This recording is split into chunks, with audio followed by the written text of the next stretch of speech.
Meanwhile, the sheriff of Orange County, California, is at war with the California state government. Sheriff Sandra Hutchins was on the show earlier this week, says she wants to help catch illegal immigrants. ICE is trying to do that. She's being prevented from doing that by the state. She's now being menaced with a lawsuit or even arrest. Fox's Griff Jenkins is in Southern California tonight on this story. Griff? Hey, Tucker, I think it's safe to say that California is the unofficial headquarters of the anti-Trump resistance movement, but the president does have some allies here, especially in conservative Orange County. Earlier this week, the County Board of Supervisors voted to join a Trump administration lawsuit against California's sanctuary state law, which has become very controversial. I had a chance to talk to a Republican supervisor, Michelle Steele, who voted to join the lawsuit. She says that while the county resolution is popular, not everyone is happy. Over 90% overwhelmingly supporting that what we did. But there's a few people that, you're the racist. I've never heard I was a racist. I'm a first-generation Korean American, and, that was the first time I heard. Now, despite the backlash, the Board of Supervisors definitely isn't alone. San Diego County might also join the lawsuit, and the Orange County Sheriff is also taking measures into its own hands. As you reported earlier this week, the sheriff will start publishing inmate release dates. It's already up. It's who's in jail list, and it helps ICE capture undocumented immigrants that the state is forcing them to release back into the public. Here's what Orange County Undersheriff Don Barnes told me earlier when we went inside the jail. We're concerned about our inability to hold people here. Through some legislative changes in the state in the last several years, I think the nation will be shocked to know that we're releasing thieves, drug addicts, drug possession, some of these crimes that normally are high-ranking, high-level crimes, that because of some other legislation, they're now misdemeanors. All of that due to policies pushed by California Governor Jerry Brown and supported by Attorney General Xavier Becerra. The fate of the sanctuary state law is very much to be determined, but I get the sense while being here that the statewide policies are being dictated mostly by California liberals, mostly outside of Orange County, which is traditionally conservative. As for whether San Diego County joins this fray, well, we'll have to find out. And don't change the channel, because I got a whole lot more on my report being here on the ground during Sean's show. Tucker? Griff Jenkins in California. Thanks, Griff.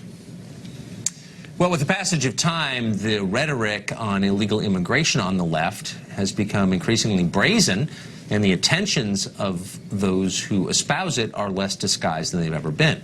So in the 1990s, Bill Clinton pledged to deport illegal immigrants. He got elected on that pledge. In the 2000s, Barack Obama and Hillary Clinton touted their efforts to secure the border. Then, as president, Obama created DACA and other programs to block deportation for certain favored illegal immigrant groups. And now, in the Trump presidency, the mask is off. The left tells us that no illegal immigrant should ever be deported, even ones who have committed crimes. Not only that, they should be allowed to vote. Cesar Vargas and Jennifer Palmieri have both hinted about that recently on this show. Watch.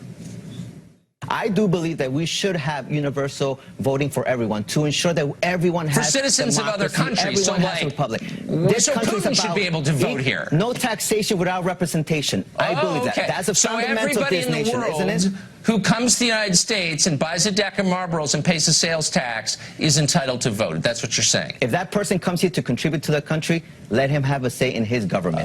Simple as that. Let foreigners vote. I hope the Democratic Party runs on that. I think it'd be a fun election. Yeah. But the details matter. So you said that non-citizens should never vote in elections. I would argue that your party will overtake you on that question soon, but we'll see. Well, maybe if Congress never does anything to address immigration.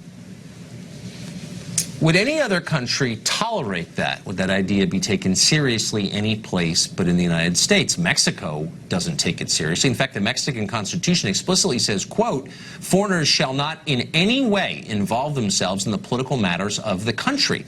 Nobody's attacking Mexico for that. Mexico's not being denounced as racist for not letting Salvadorans vote, because it's obvious only Mexicans should dictate Mexican politics. That's why Mexico's a country. Only in the United States is there a different standard, and it's because the left sees the new standard as a way to obtain power and hold it forever. Kathy Rue is founding publisher of Catalina magazine, and unlike many on the left, very honest about what she thinks, and we're grateful for that. She joins us tonight. So, Kathy, you think that people who are not citizens of the United States ought to be allowed to vote in federal elections, correct? I feel that people who are contributing and are humans and are in our society and contributing to our society should have a say, yes, in what happens in our democracy. Yes. How would we measure that? So would we say that everyone who's making a net contribution, paying more in taxes than they're getting in services, for example, those people can vote? Or people who own property? At the moment, I mean, we have so many people that are living in this country. We have about 11, 12 million people that are living in this country, contributing to our society, paying their taxes, as that previous guest had said, taxation without representation. So there are so many people who are living here but don't have a voice. So it's been shown that when they do have a voice, they do feel more empowered and they are part of our society. So people, well, they definitely would feel more empowered by voting. There's no doubt. I mean, you're absolutely right on that. They would definitely be empowered. Yeah. But I'm just wondering what the standard is. So could I be on vacation here from another country and, you know, stay for a while, contribute greatly?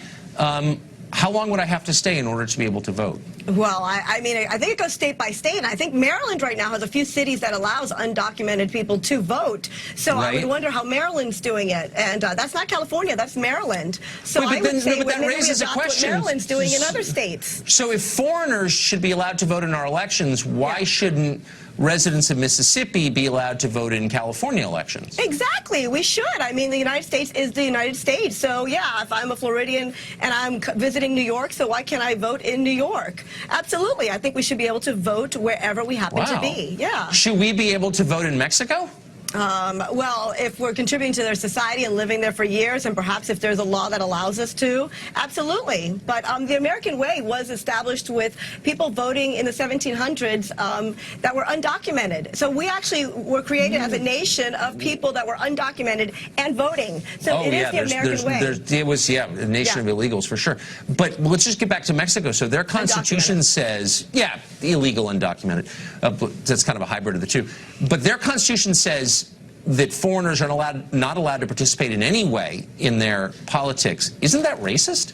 Well, I mean, but America is not racist. That's what makes America so beautiful. America is a melting pot. So that would only make sense that we would allow people who are contributing to our society to vote. So that would make sense. Okay, but then why are we upset about Russian influence in our elections then? Isn't that kind of what we want? I mean, there are a lot of Russians living here, Russian diplomats living here, long-term living here. Kislyak, the longtime ambassador here. I don't think the Russian collusion was people contributing and then going to the polls and carrying out their school systems. Hold on. Why should we, I'm confused. Why should we be worried about foreigners influencing our election on the one hand if you're calling for foreigners to influence our election on the other? Well, these aren't foreigners. These are people who are living here, working here. Their children are in our schools. They're going to our hospitals. In places where now Trump has ICE visiting to pick up people who are undocumented. Wait a second. I'm trying to track this because I want to take it seriously, and I do think this is the next frontier in liberalism. I think the Democratic platform will reflect what you're saying probably very soon. The next frontier in America, you mean the future? Oh, there's no doubt. Yes. Yeah, that's absolutely the future. But so Ambassador Kislyak, the Russian ambassador, spent, I think, like 20 years here. I think his kids grew up here. Certainly a big contributor economically to the city of Washington. Why should I be upset when he votes or influences our politics? Well, by the standard. There's so many people that we are sad that vote, right? But I mean, unfortunately, we don't have people voting that should be voting. We only have, I think, 59% turnout voting right now. So people who do contribute and are great people and contributing should be allowed to vote. So maybe okay, so that would include good. Well, I'm glad we can give up on the Russian collusion narrative. It was dumb from the beginning, and now I feel good about it because you know what? They're just transitory Americans, undocumented Americans, which I love. No, Kathy, yeah. Great to see you, Kathy. Thank you. We will make America great again.